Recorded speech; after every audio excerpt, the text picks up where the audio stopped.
लोगोफोर दिनै जोंहा नारजि मैगं नाय जोंहा नारजि मैगं जागोन नै बिथिंजाय मा होनो बासिगासिनो नारजि मैगं ओमफ्राय अमा बेदरजों संगोन आरो नायलांबाय थादो अमा बेदरजों नारजि मैगं जागोन नैया अमा बेदरा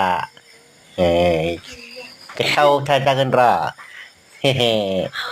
गोथावथार जायोनो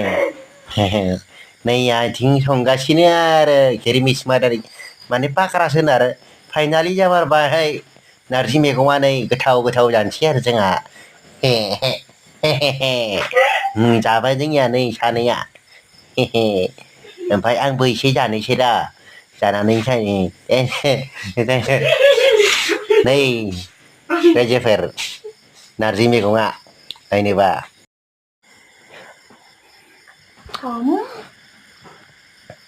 नै होनना जाबायनो आरो आं गोथावथार जादों